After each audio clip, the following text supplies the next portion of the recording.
আজ আমরা আমাদের প্রজেক্টের জন্য Laravel সেটআপ করব। আমি আমার JAMP এর htdocs ফোল্ডারে টার্মিনালটা ওপেন করে রাখছি। আমরা Laravel 8 ইনস্টল করব। তো এটা Laravel অফিসিয়াল ইনস্টলেশন গাইড। তো এটা ইনস্টলেশনের কমান্ড। আমাদের প্রজেক্টটা স্টোর ইনভেন্টরি ম্যানেজমেন্ট। তো আমি নাম দিলাম SIM store inventory management, enter. আমাদের Laravel ইনস্টল হয়ে গেছে। আমি PHP Storm এ অ্যাপসটা ওপেন করছি। এখানে আমি এই আইডি ব্যবহার করতেছি, আপনারা যে কোনো আইডি ব্যবহার করতে পারেন। এখন আমাদের প্রজেক্টের জন্য একটা ডাটাবেস ক্রিয়েট করব phpMyAdmin এ, এরপর env তে সেটা কানেক্ট করব। তো ডাটাবেস তৈরি করি। ডাটাবেসের নাম দিলাম সিম, মানে স্টোর ইনভেন্টরি ম্যানেজমেন্ট। তো এটা এখন কানেক্ট করি।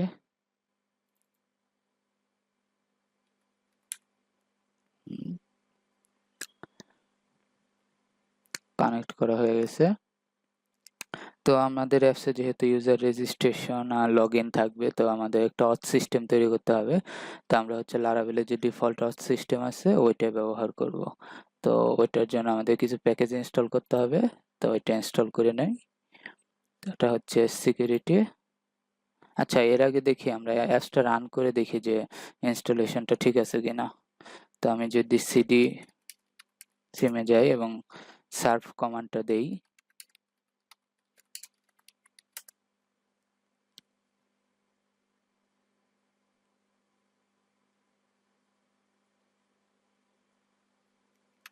আচ্ছা এখন যদি আমরা এটা ব্রাউজারে ওপেন করি,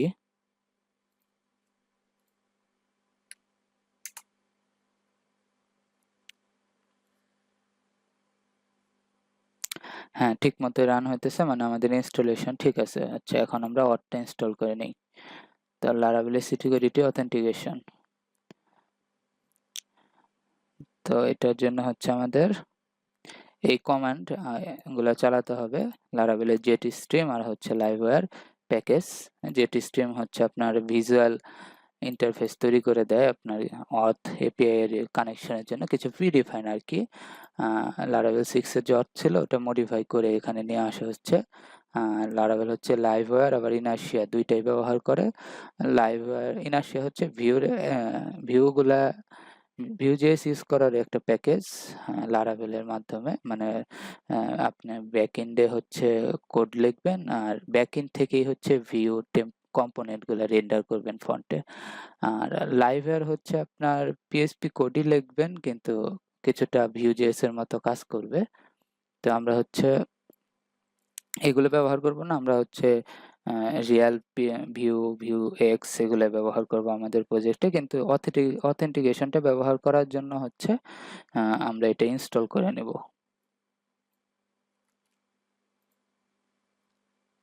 তো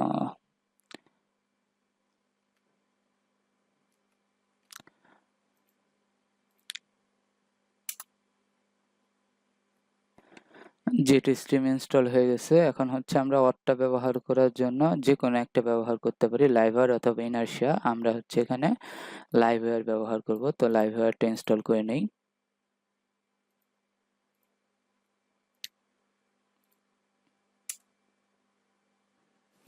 আমাদের লাইভওয়্যার ইনস্টল হয়ে গেছে। তো ইনস্টল হওয়ার পর npm install আর npm run dev কমান্ডটা দিতে বলতেছে। তো প্রথমে আমরা npm install কমান্ডটা দেব, এরপরে npm run কমান্ড দেব। আমার npm install আর npm run dev কমান্ড দুইটাই রান করা হয়ে গেছে। তো এখন এরা এই প্যাকেজগুলো আমাকে অথেন্টিকেশনের জন্য কিছু মাইগ্রেশন ফাইল তৈরি করে দিছে, মানে আপনার ডাটাবেজে কিছু টেবিল তৈরি করার জন্য অথেন্টিকেশনের। তো সেগুলো মাইগ্রেট করে নিতে হবে। PHP artisan migrate দিয়ে আমরা মাইগ্রেট করে নেই। আচ্ছা এখন যদি আমি PHP artisan সার্ভ দেই, যদি এখানে গিয়ে রিলোড দেই, দেখেন লগইন এবং রেজিস্ট্রেশনের অপশন চলে আসছে। তো আর আমি যদি ডাটাবেসে যাই, রিলোড দেই।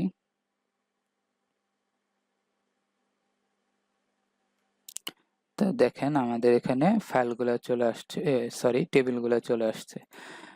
তো একটা ইউজার রেজিস্ট্রেশন করে দেখি।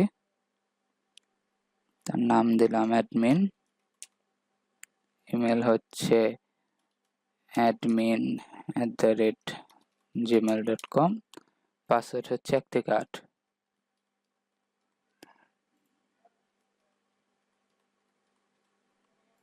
রেজিস্টার। দেখেন আমাদের রেজিস্ট্রেশন হয়ে গেছে। আর এই যে টেমপ্লেটটা, এটা হচ্ছে লারাভেল জেটস্ট্রিমের টেমপ্লেট, ডিফল্ট টেমপ্লেট। এখানে কিছু ফিচার আছে, আপনার যেমন প্রোফাইল আপডেট করতে পারবেন, এখান থেকে প্রোফাইল ইনফরমেশন আপডেট করতে পারবেন, এপিআই টোকেন তৈরি করতে পারবেন।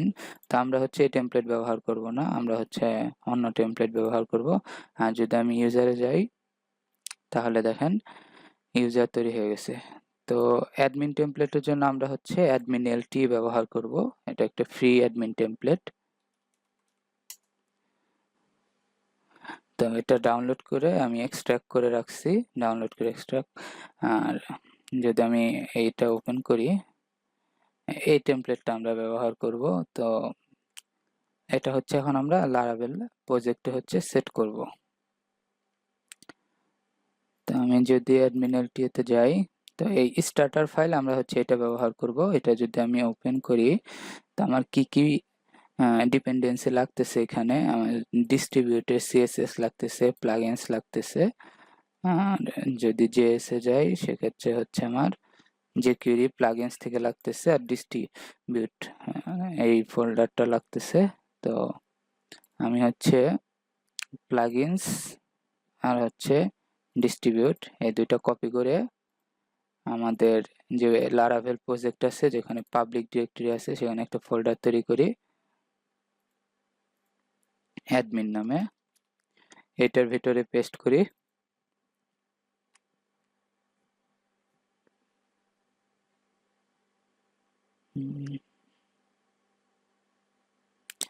আর অ্যাডমিন টেমপ্লেটটা সেট করার জন্য হচ্ছে আমরা একটা টেম্পোরারি রাউট তৈরি করব, তো টেস্ট করার জন্য। তো আমি রাউটে যাই, ওয়েবে।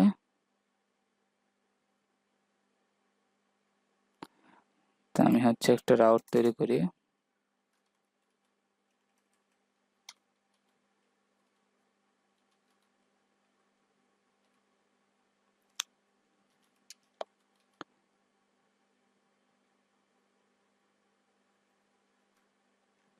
তো আমার এই রাউটের কাজ হবে একটা টেম্পোরারি ভিউ রিটার্ন করা।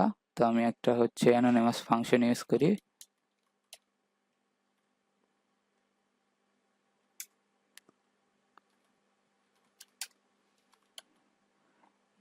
আমি নাম দিলাম টেম্প।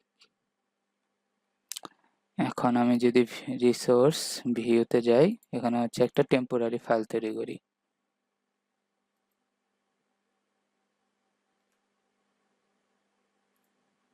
নাম দিলাম temp.blade.php, এখানে লিখি টেম্প, সেভ করলাম।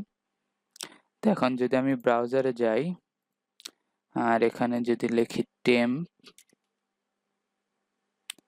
রাউটের নাম কি টেম্প দিছিলাম, টেমপ্লেটস। তো এখানে যদি আমি টেমপ্লেট দেই,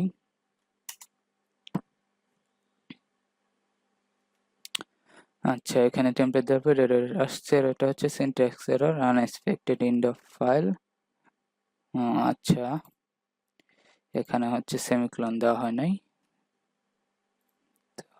রিলোড দেই,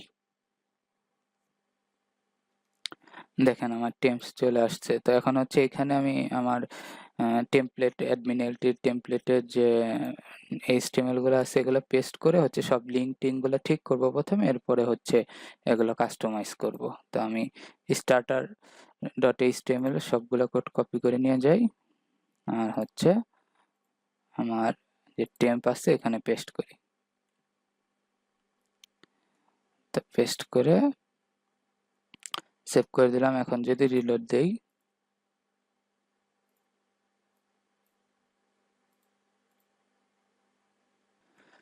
দেখেন আমাদের স্টাইল যে সিএসএস কিছুই পায় নাই। তো এখন হচ্ছে এগুলো ঠিক করি।